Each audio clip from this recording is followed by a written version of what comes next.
So what we're doing there is we are enclosing the third of F7. So we're back to F7 now. Yeah, we're back to F7 and we're playing over it and we're enclosing the third with this enclosure. And I don't know if we've done that in this solo yet. Probably not. But it's one of my favourite enclosures. What we do is we go over, and an enclosure, if anyone's forgotten, is when we are targeting a note. So there's a target note, and we aim a bunch of notes at that target note. And the notes around that target note make sense because of that target note. So there's a bunch of notes there that you look, if you look at it and you don't know exactly what it's there for, it might feel like a load of random notes from not within the scale or nothing to do with the chord. But actually, yeah, what makes them make sense is the note that they're targeting. So at this point with this line, we are targeting the note of A, which is the third of F7. So we're going for that note, but what we end up playing is, right? So we go over that note by a scale note, and I guess in this instance we just think about the scale as being B flat major, and we go underneath it by a tone. So it doesn't have to be within the scale, but it has to be a tone, and then we climb up chromatically.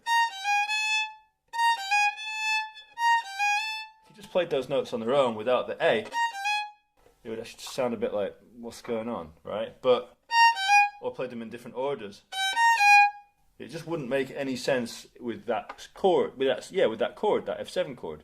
But because we've got that target note, because we end on that note, that target note, it makes all those notes make a lot of sense.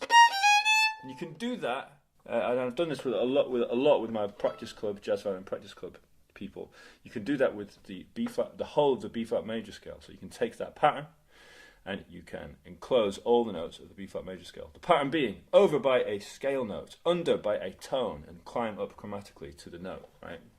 So we've got, and let's go, yeah, we've got that. Let's do it with B flat, the note of B flat.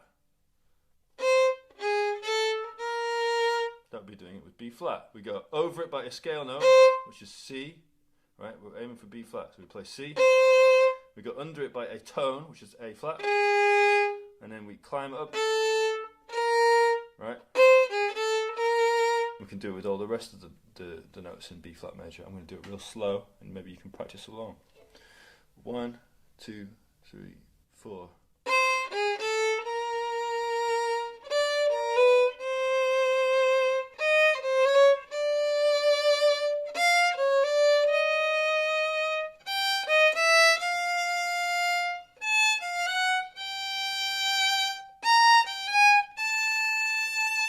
All the notes in B flat major, 1 octave of B flat major.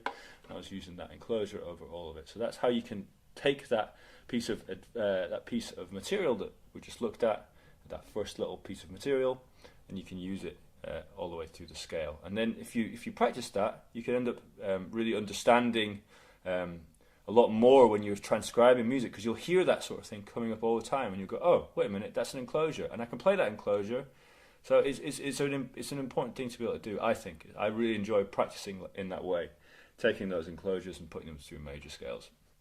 It really will help you. It just sort of beef out your improvisations as well, because the more you practice these little enclosures over major scales, the more natural it is for it to come out, even for you to hear it and to feel it under your fingers. So you'll end up just be soloing around in the key of B flat major.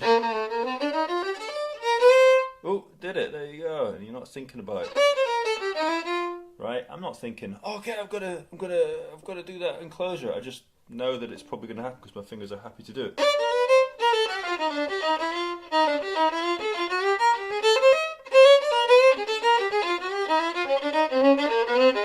Right? There's loads of stuff you can do with it, and it really does make you sound like you know what you're doing, even if you don't.